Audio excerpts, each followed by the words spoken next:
So hi, in today's session we will talk about aldol condensation. ठीक है. Aldehyde and ketones having at least one alpha hydrogen undergo a reaction in the presence of dilute alkali. Dilute alkali means NaOH to form beta hydroxyaldehyde or beta hydroxyketones respectively. This is known as aldol condensation. तो ज़रा मैं इसको थोड़ा सा आपको elaborate करने की कोशिश करता हूँ. एल्डिहाइड जिसमें कि अल्फा हाइड्रोजन अवेलेबल है, तो जैसे कि CH3CHO.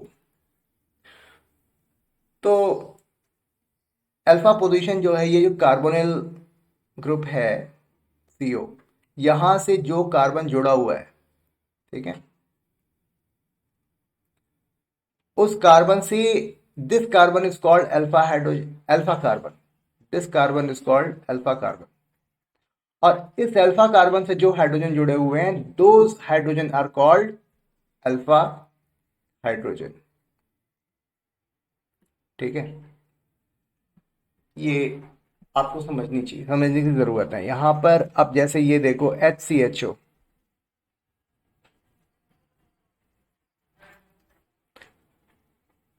ये जो कार्बोनिल है, इस कार्बोनिल से कोई भी कार्बन नहीं जुड़ा हुआ है, यानी कि इस कार्बोनिल के पास कोई भी अल्फा पोजीशन पर कोई भी कार्बन अवेलेबल नहीं है, तो अल्फा हाइड्रोजन भी नहीं होगा.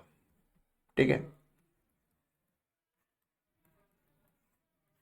ये हमारा एसीटोन है, ये अल्फा पोजीशन है और ये अल्फा पोजीशन है, तो यानी कि इस कंपाउंड में 6 अल्फा हाइड्रोजन अवेलेबल है. आई होप ये बातें आपको समझ में आई होंगी. तो let me explain what this aldol condensation is all about. CH3C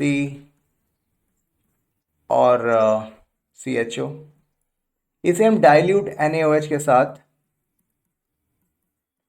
treat कराते हैं, तो इसमें कंडेंसेशन होता है. CHOH CH2C CHO. तो इसे गौर से देखो तो ये कार्बोनिल पोर्शन है और ये this is alpha position and this one is beta position, और बीटा से हमारा हाइड्रोक्सी ग्रुप जो है जुड़ा हुआ है. तो दिस कंडेंसेशन इज ऑल्सो, जिसमें जो प्रोडक्ट बनता है इसे हम कहते हैं बीटा हाइड्रोक्सी कार्बोनिल कंपाउंड.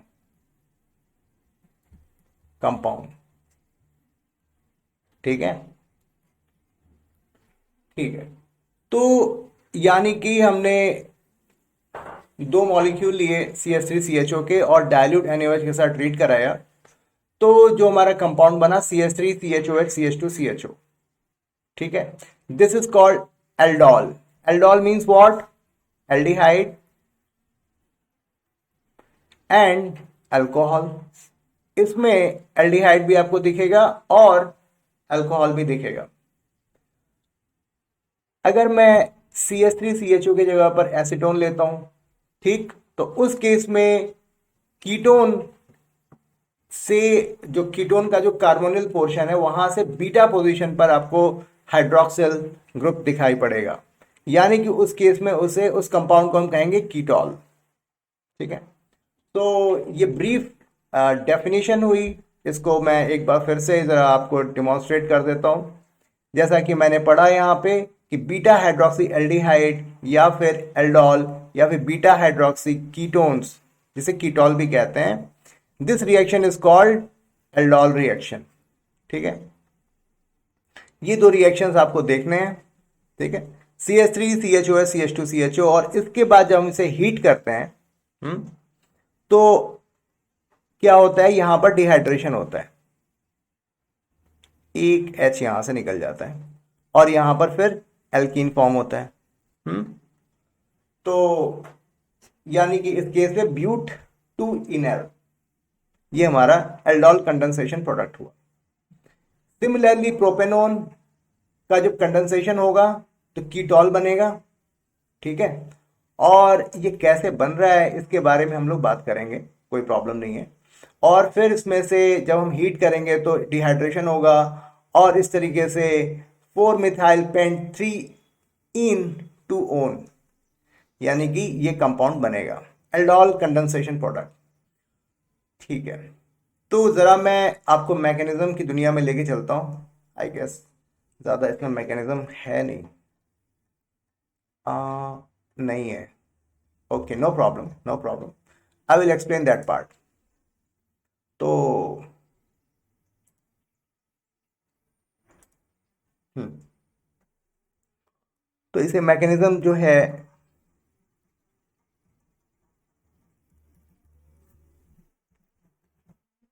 जैसा कि हमें पता है कि CH3CHO,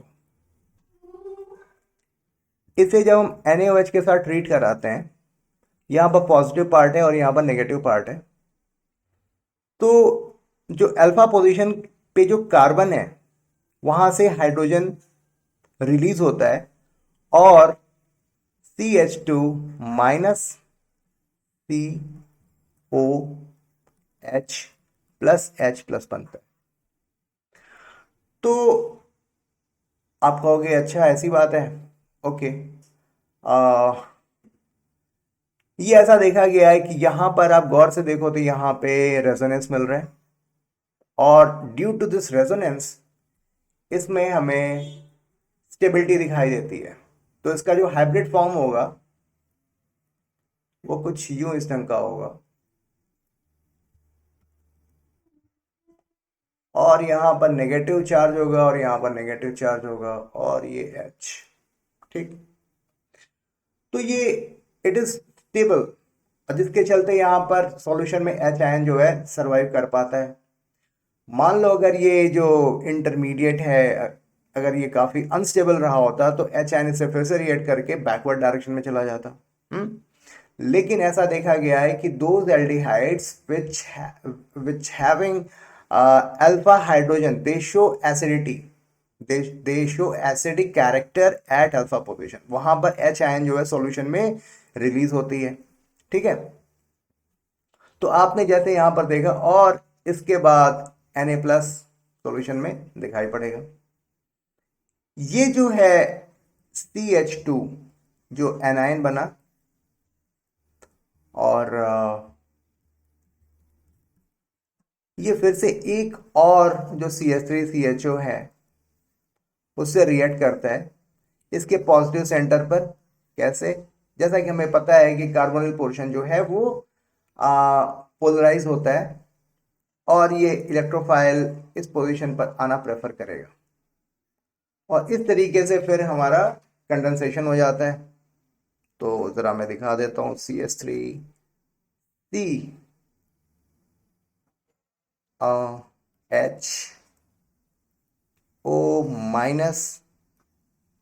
CH2COH।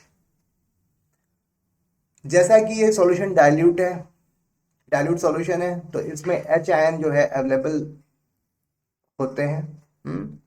यानी कि HOH के साथ जब इसका रिएक्शन होगा तो यहाँ पर क्या होगा, जो इसकी इंस्टेबिलिटी जो है रिलीज होगी, और हमें रिमूव होगी, और यहाँ पर OH बन जाएगा, CH2CHO। तो ये पोर्शन क्या हुआ, एल्डिहाइड है, और ये पोर्शन क्या है, अल्कोहल है। तो एक ही कंपाउंड में आपको एल्डिहाइड और अल्कोहल दोनों मिल रहे हैं। ठीक है, तो इसे हम कहेंगे एल्डोल। ठीक है, जरा कीटोन के बारे में भी बात कर लेते हैं।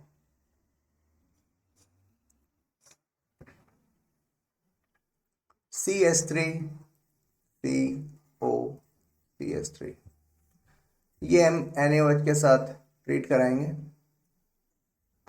तो यहां पर जो अल्फा पोजीशन है वहां से H आयन रिलीज हो जाएगा, और CH2COCH3।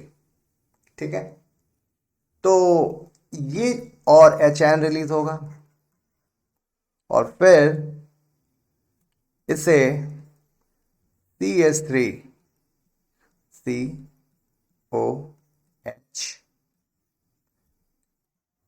ये इस पोजीशन पर आना प्रेफर करेगा और फिर क्या होगा, CH3CHO माइनस CH2COCH3। ठीक है, और ये सॉल्यूशन में एच आयन के साथ इंटरेक्ट करके यहां पर एक स्टेबल कीटोल बनाएगा, CH3COHH CH2COCH3। ठीक है, अगर हम इसे हीट करें तो क्या होगा, हीट करेंगे तो इसमें से डिहाइड्रेशन होगा, डिहाइड्रेशन होगा।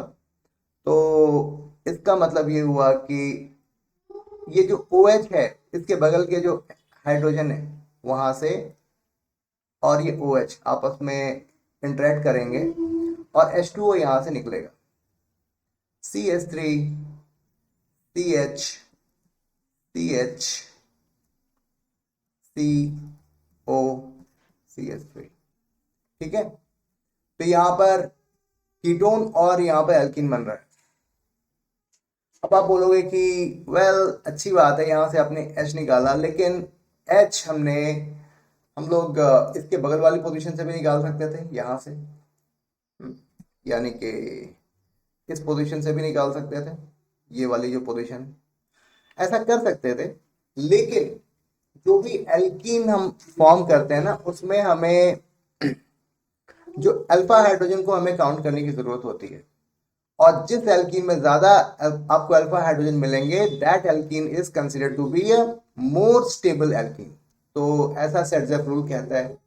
ठीक है, जिस एल्कीन में दो अगर दो पाथवेज हैं, दो पाथवेज में एक एल्कीन के पास ज्यादा अल्फा हाइड्रोजन है और दूसरे एल्कीन में कम अल्फा हाइड्रोजन है, तो पहला जो एल्कीन है वो ज्यादा स्टेबल होगा।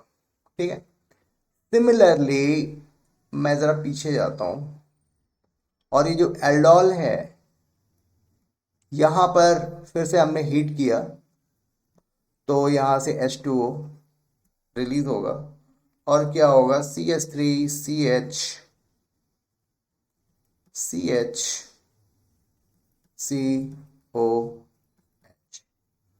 तो यहां से फिर से डिहाइड्रेशन होगा, यानी कि इस एल्डोल में भी, और यहां पर कीटोल में ये मेरा कीटोल है।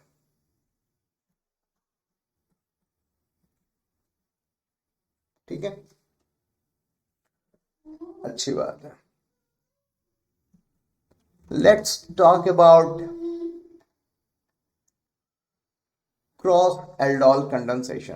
क्रॉस एल्डोल कंडेंसेशन, तो इसमें इसको मैं रीड करता हूं और आपको जो कॉन्सेप्ट है वो मैं आपको समझाने की कोशिश करता हूं, क्योंकि जो मैकेनिज्म पार्ट है वो हम लोगों ने समझ लिया है। Cross aldol condensation, when the aldol condensation is carried out between two different aldehydes और कीटोन्स। लेकिन जो भी हम मॉलिक्यूल्स लेंगे, जो भी कंपाउंड्स लेंगे, उसमें अल्फा हाइड्रोजन अवेलेबल होगा। It is called cross aldol condensation. If both of them contain alpha hydrogen, it gives a mixture of four products. It is illustrated below by aldol reaction of a mixture of ethanol and propanol. ये है, यहां पर क्या हो रहा है कि CH3CHCHCHO और CH3CHCH2 CCH3CHO, यहां पर सेल्फ सिंपल या फिर सेल्फ एल्डोल प्रोडक्ट बन रहा है, यानी कि CH3CHO का आपस में कंडेंसेशन हो रहा है और CH3CH2CHO का आपस में सेल्फ कंडेंसेशन हो रहा है। ठीक है, ओके। अभी इसके नीचे वाला जो केस है, इसमें क्रॉस एल्डोल प्रोडक्ट कैसे बन रहे हैं इसके बारे में बात हो रही है। CH3CHO और CH3CH2CHO के बारे की जो कंडेंसेशन होगी, तो उसमें उसमें एक केस में अल्फा हाइड्रोजन हम यहां से रिलीज करेंगे और दूसरे केस में अल्फा हाइड्रोजन हम लोग यहां से रिलीज करेंगे। ठीक है, तो एक क्रॉस एल्डोल कंडेंसेशन का केस मैं आपको दिखा देता हूं।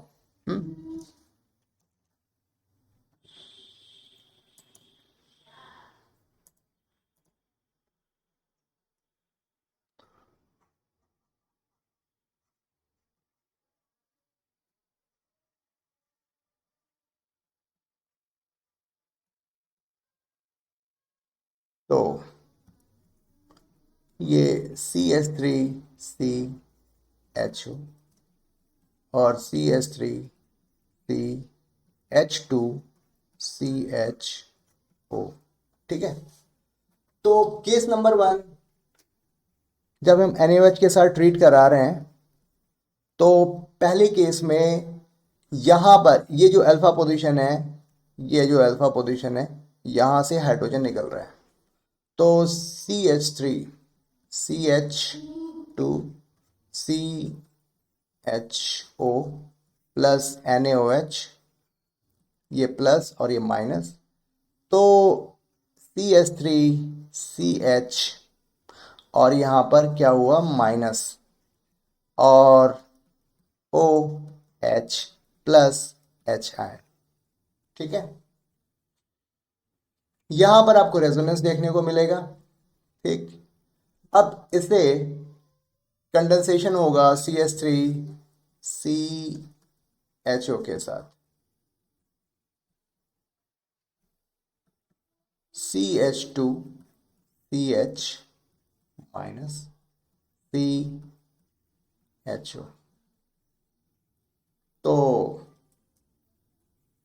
CH3CHO माइनस और CH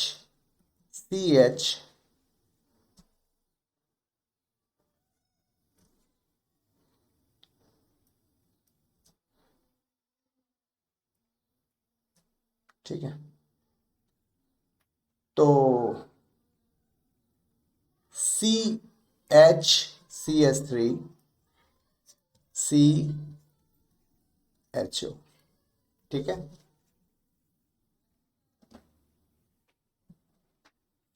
यहां पर due to availability of HN तो क्या हो जाएगा CH3CHOH CH CH3CHO।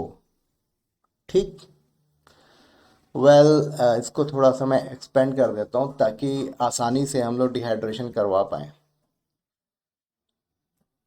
एक मिनट,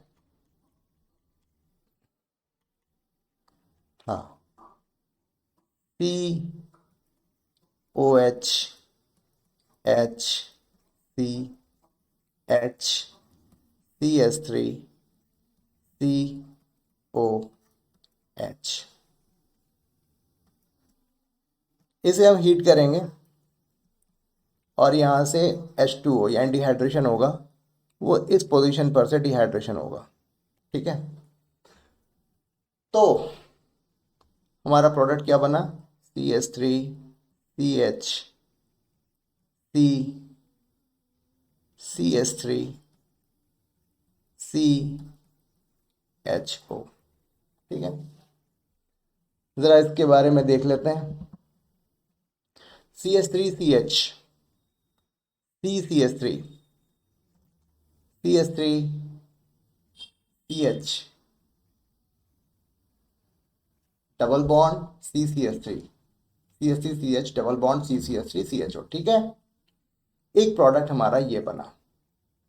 परफेक्ट, यानी कि इसका मतलब ये हुआ कि इस केस में हमने अल्फा पोजीशन से ये वाले इसके अल्फा पोजीशन से हमने एच आयन को रिलीज किया। अब सेकंड केस में हम क्या करेंगे कि CH3CHO यानी कि ये जो ये एसिटल्डिहाइड एसिटल्डिहाइड है, उसके अल्फा पोजीशन से एच आयन को रिलीज करेंगे। चलो यार ये भी देख लेते हैं। तो ये केस हो गया, case number 1। Now let's move on to case number 2. Case number 2, तो CH3CHO, इसे हम NaOH के साथ ट्रीट कराएंगे, ये प्लस और ये माइनस, और यहाँ पर जो है CH2 minus CHO plus H ion, ये बना। इसे प्लस CH3CH2CHO, और ये पॉजिटिव पार्ट है और ये नेगेटिव पार्ट है, और ये आसानी से यहाँ पर अप्रोच करता है। और फिर CH3CH2CO माइनस H, और ये CH2COH, ठीक है। सॉल्यूशन में H आयन अवेलेबल है, जैसा कि हमें पता है, डाइल्यूट है, और वैसे भी यहाँ पर H आयन रिलीज हुआ है। तो CH3CH2COH H CH2 और CHO, यहाँ पर फिर से डिहाइड्रेशन होगा, और फिर CH3CH2CH CHCHO, ये हमारा एक दूसरा प्रोडक्ट बना। इसको जरा हम लोग फिर से कंपेयर कर लेते हैं। CH3CH2CH CHCHO, CH3CH2CH CHCHO, ठीक है। तो इस तरीके से हम लोगों ने क्रॉस एल्डोल प्रोडक्ट को भी अंडरस्टैंड किया। तो आई होप आपको ये एक्सप्लेनेशन समझ में आया होगा, और काफ़ी इम्पॉर्टेंट है, और ये रिएक्शन वहीं पर देखा जाता है जहाँ पर अल्फा हाइड्रोजन अवेलेबल होते हैं, ठीक है। So this was all about this aldol condensation. I hope ये सेशन आपके लिए यूजफुल था, ठीक है। So thank you very much. This portion is done.